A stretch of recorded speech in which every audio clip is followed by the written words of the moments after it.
जय जगदीश्वरम। सम्यग आप्त पुरुष जगदीश्वरम के लिखित उपदेशों पर आधारित पॉडकास्ट्स की इस श्रृंखला में आज उनके दिनांक 18 सितंबर 2025 के उपदेश को आधार बना रहे हैं। पूज्य गुरुदेव द्वारा यह उपदेश लोक कल्याण के लिए फेसबुक के आर्य मित्र नामक पेज पर सन 2017 से प्रकाशित हो रहे हैं। जैसा कि हमने पहले भी स्पष्ट किया है कि यह पॉडकास्ट गुरुदेव के गूढ़ एवं गहन उपदेशों को समझने की दिशा में केवल एक प्रयास है तथा ऐसे किसी भी प्रयास में गलती होने की संभावना तो रहती ही है। अतः सुधी दर्शक श्रोता गणों से अनुरोध है कि वे इस पॉडकास्ट को सुनते समय अपने विवेक का प्रयोग अवश्य करें तथा किसी भी शंका समाधान के लिए फेसबुक पर जगदीश्वरम के आर्य मित्र नामक पेज पर दिए मूल उपदेश को अवश्य पढ़ें। आर्य मित्र पेज का लिंक डिस्क्रिप्शन में दिया जा रहा है। नमस्कार। आज हम जगदीश्वरम के 18 सितंबर 2025 के कुछ लेखों पर थोड़ी गहराई से बात करने वाले हैं। नमस्कार। इन लेखों का विषय है सम्यक अनुशासन और परम अंतर्दृष्टि, और इनमें सम्यक सद्धर्म की बात है, मतलब एक प्राकृतिक सार्वभौमिक धर्म जिसे शायद असली सनातन धर्म कह सकते हैं। तो आज हमारी कोशिश रहेगी कि ये जो अनुशासन है, संयम और एकाग्रता, मतलब दृष्टि का सिमटा, हाँ। और ये सनातन का असल मतलब क्या है और कैसे हमारी जो अंदर की स्थिति है उसका शायद ब्रह्मांड से भी कोई नाता है, इन विचारों को थोड़ा समझें। इसमें कुछ चौंकाने वाले दावे भी हैं, तो चलिए खोलते हैं इनको। हाँ, ये वाकई एक दिलचस्प मेल है। एक तरफ तो देखिए गहरी आध्यात्मिक साधना की बात हो रही है, बिल्कुल, और दूसरी तरफ आप देखें तो ब्रह्मांड विज्ञान पर भी टिप्पणियां हैं। तो ये लेख जैसे हमारी अंदरूनी दुनिया और ये जो बाहरी ब्रह्मांड की समझ है उसके बीच एक पुल बनाने की कोशिश कर रहे हैं, ऐसा लगता है। देखते हैं ये तर्क कैसे सामने रखे गए हैं। हाँ, तो सबसे पहले बात करते हैं एक खास अभ्यास की, साधना में दृष्टि के सिमटाओं का अनुभव, मतलब अपनी नजर को एक जगह टिकाना। एकाग्रता। हाँ, एकाग्रता। लेख कहता है कि भाई शुरुआत में शायद ये लगे कि ये किसी भ्रम पर आधारित है, हो सकता है, बिल्कुल, पर ये अभ्यास करना और खासकर नासिकाग्र, मतलब नाक के नोक के ठीक सामने एक बिंदु पर नजर टिकाना, ये प्रक्रिया पूरी करना, ये भ्रम को तोड़ने के लिए बहुत जरूरी है। और देखिए, इस एकाग्रता पर इतना जोर क्यों है? इसका सीधा संबंध जुड़ता है संयम से, अनुशासन, आत्मनियंत्रण। अच्छा। लेख में मन की चंचलता की काफी आलोचना है। कहा है मन इतना अधिक चंचल है, इसे अनुशासन और सही आचरण की कमी बताया गया है। और यहाँ एक चेतावनी भी है जिस पर ध्यान देना जरूरी है। अगर अनुशासन नहीं है तो वो भ्रम, लेख उसे अपेक्षित दृष्टिकोण का दिग्भ्रम कहता है, वो बना रहेगा। हाँ। और नतीजा दुख, गलतफहमी, चाहे आप किसी भी धर्म या शास्त्र को मानते हो। बिल्कुल। और ये सिर्फ थ्योरी नहीं है, इसमें काफी प्रैक्टिकल सलाह भी दी है, जैसे दृष्टि संयम, मतलब देखने में अनुशासन। हाँ। और ब्रह्मचर्य, मतलब व्यापक अर्थों में आत्मसंयम, इसकी जरूरत बताई है। निर्देश तो काफी साफ है, सीधे स्थिर देखो, दाएं माएं मत झांको, चलते फिरते भी हर समय नाक के आगे करीब 45 अंश के कोण पर नीचे एक सेंट्रल लाइन में ही दृष्टि रखो। अच्छा। यहाँ तक कि रघुवंश के पुरुषों की वो कहावत भी बताई है संयम के आदर्श के तौर पर। हाँ, वो पराईश्री वाली बात। और एक दिलचस्प बात यह भी है कि लेख उन दर्शनों का कड़ा विरोध करता है जो अनुशासन, जैसे शम, दम, संयम, तप, ब्रह्मचर्य, चरित्र, इनको अप्राकृतिक कहकर खारिज करते हैं। ओशो का उदाहरण भी दिया है संदर्भ में। अच्छा। लेख का तर्क यह है कि अनुशासन असल में अंदर की शक्ति पैदा करता है। उसे कहा गया है आंतरिक पवित्रता का आधारीय बल। आंतरिक बल? हाँ, इससे सहन शक्ति, मतलब सहन, और क्षमता यानी वहन, ये बढ़ती है। हाँ, हाँ। और ये जो तीव्र आवेग होते हैं जैसे काम, क्रोध वगैरह, हाँ, हाँ, उनका सामना करने के लिए जरूरी है। मतलब अनुशासन को यहाँ कोई दमन जैसी चीज नहीं माना जा रहा, बल्कि एक तरह की आंतरिक मजबूती, संतुलन। सही कहा। लेख के अनुसार अनुशासनहीनता तो आपको पार्श्विक प्रवृत्तियों की ओर ले जाती है, आंतरिक पवित्रता को कमजोर करती है। पर हाँ, ये भी साफ किया है कि ये अनुशासन कोई मनमाना या कठोर नहीं होना चाहिए। ये यथासहजता पूर्वक संतुलन की मांग के अनुसार हो और रित यानी जो प्रकृति के ब्रह्मांडीय व्यवस्था है उससे निर्देशित हो, ना कि किसी की अपनी पसंद नापसंद से। ठीक है, तो ये अनुशासन और एकाग्रता का आधार समझ में आया। इसके बाद लेख एक और बड़े और शायद थोड़े विवादास्पद विषय की तरफ बढ़ता है, सनातन धर्म की अवधारणा। हाँ, लेख यहाँ एक बुनियादी सवाल उठाता है, जिसे हम आमतौर पर सनातन मानते हैं, मतलब शाश्वत। क्या वो वाकई में शाश्वत है? और इस सवाल को पुख्ता करने के लिए लेख कई उदाहरण देता है, जैसे हमारी मान्यताएं हैं, हमारे दृष्टिकोण, हाँ, पूजा पाठ के तरीके, यज्ञानुष्ठान, रीति रिवाज, परंपराएं। लेख कहता है ये सनातन नहीं है। क्यों? क्योंकि ये समय के साथ बदलते हैं, शुरू होते हैं, खत्म होते हैं। हाँ, और उदाहरण तो और भी ठोस दिए हैं, जैसे रामचरितमानस, हनुमान चालीसा करीब 500 साल पहले रचे गए, उससे पहले तो नहीं थे। सही बात है। या फिर अद्वैत, द्वैत जैसे दर्शन, ये भी लगभग 1400 साल पहले उभरे। वैष्णव, शैव जैसे संप्रदाय करीब 2500 साल पुराने। लेख तो यहाँ तक कहता है कि वेद भी, जिन्हें हम अक्सर शाश्वत मान लेते हैं, वो भी इस मायने में सनातन नहीं है। उनका भी एक ज्ञात इतिहास है। उन्हें अध्यारोपित श्रुति वचन कहा गया है। इसका जो मूल तर्क है वो बहुत सीधा साधा है, जिसका आरंभ है उसका अंत भी है। अच्छा, इसलिए कोई भी चीज, कोई विचार, कोई ग्रंथ जिसका कोई शुरुआती बिंदु है, वो परिभाषा के अनुसार शाश्वत या सनातन हो ही नहीं सकता। लेख कहता है कि आरंभ होने से पहले कहना भी तो उसके आरंभ को ही सिद्ध करता है ना? तो अगर ये सब कुछ, हमारे रीति रिवाज, ग्रंथ, दर्शन, अगर ये सनातन नहीं है, तो फिर वास्तविक सनातन है क्या? लेख के अनुसार क्या है जो हमेशा से है, हमेशा रहेगा? लेख के अनुसार वास्तविक शाश्वतता वो है जो अपौरुषेय है, मतलब किसी इंसान ने नहीं बनाई, अकृत्रिम है, बनावटी नहीं, जो रित है, प्राकृतिक ब्रह्मांडीय व्यवस्था। और ये जो शब्द हैं, आत्मा, परमात्मा, ईश्वर, ब्रह्म, इन्हें लेख मानवीय अवधारणाएं या आरोपित दृष्टिकोण मानता है, परम सत्य नहीं। तो फिर क्या बचता है? एकमात्र तथ्यात्मक सत्य जो बचता है वो है अहंकार रहित निमित्त मात्र उपस्थित भर होना, बस एक सरल बिना मैं के भाव के साक्षी रूप में मौजूद होना, बस इतना ही। ये तो पारंपरिक, धार्मिक और दार्शनिक समझ को काफी हद तक चुनौती दे रहा है। और इसी अहंकार रहित उपस्थिति की नींव पर लेख अब एक बिल्कुल ही अप्रत्याशित दिशा में मुड़ता है। ये ब्रह्मांड की विशालता और हमारी आंतरिक स्थिति के बीच एक संबंध बनाने के लिए ब्रह्मांड विज्ञान के विचारों का इस्तेमाल करता है। हाँ, यहाँ लेख हमारी आकाशगंगा मिल्की वे के केंद्र में जो सुपर मैसिव ब्लैक होल है उसका जिक्र करता है। उसे एक रहस्यमय भौर गुफा कहा है। भौर गुफा? हाँ, और एक संभावना जताई है कि शायद इस ब्लैक होल के दूसरी तरफ कोई व्हाइट होल हो और उसके जरिए किसी समानांतर ब्रह्मांड में जाना मुमकिन हो। लेकिन ये तो सिर्फ एक थ्योरी जैसी हुई।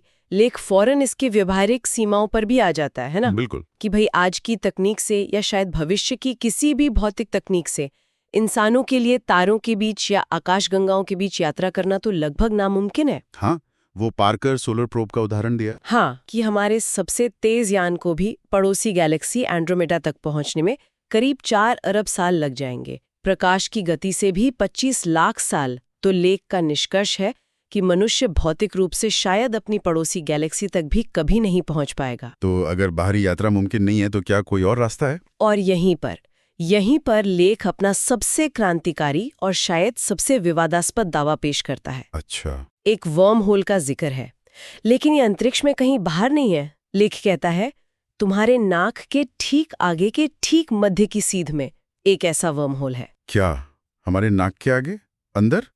ये तो साइंस फिक्शन जैसा लग रहा है। इसका क्या मतलब हुआ? इसका दावा बहुत बड़ा है। लेख के अनुसार अगर कोई व्यक्ति अपनी दृष्टि को ठीक उसी बिंदु पर केंद्रित कर ले जिसकी बात पहले हुई थी, दृष्टि का सिमटाओ नाक की नोक की सीध में, तो वो पलक झपकने से भी कहीं कम समय में, सेकंड के खरब भाग से भी कम समय में मल्टीवर्स यानी अनेकानेक ब्रह्मांडों में कहीं भी तुरंत पहुंच सकता है। तुरंत? हाँ, इस आंतरिक बिंदु को मल्टीवर्स का केंद्र बताया गया है और इसका आकार इतना छोटा बताया है, क्वार्क यानी 10-20 मीटर से भी बहुत छोटा, कि किसी भी वैज्ञानिक उपकरण से इसमें घुसना संभव ही नहीं है। ये तो असाधारण बात है। क्या लेख ये बताता है कि इस आंतरिक वर्महोल तक पहुंचने का अभ्यास कैसे किया जाए? ये होगा कैसे? हाँ, कुछ संकेत तो दिए हैं। अभ्यास है कि बाहर से आंखें बंद रखकर भीतर ध्यान केंद्रित करना, खास तौर पर जो सांस के आने जाने की एक प्राकृतिक सीध महसूस होती है, उस पर ध्यान टिकाना। अच्छा। जब इस पर पूरा संयम मतलब नियंत्रण हो जाता है, तब वो अति सूक्ष्म छेद, वो आंतरिक वर्महोल अनुभव में आने लगता है, ऐसा कहा गया है। और दावा यह है कि इस गहरी आंतरिक एकाग्रता से अंतर्दृष्टि का अपने आंतरिक केंद्र पर संयम, पूरे ब्रह्मांड पर नियंत्रण पाना संभव हो जाता है। और इसे शारीरिक संतुलन से भी जोड़ा गया है, मतलब उठने बैठने से। बिल्कुल। लेख कहता है कि नाक की नोक की ये सीधी हमारे उठने, बैठने, चलने और ध्यान में शारीरिक और मानसिक संतुलन का आधार है। लेकिन यहाँ एक क्रम भी बताया गया है। क्रम? हाँ, सीधे नाक की नोक पर या उस काल्पनिक बिंदु पर संयम साधना आसान नहीं। पहले जो सांस की जागरूकता की सीध है, उस पर पूरा संयम होना जरूरी है। ठीक है। इसके बाद ही भौतिक नासिकाग्र की सीध में संयम संभव होता है।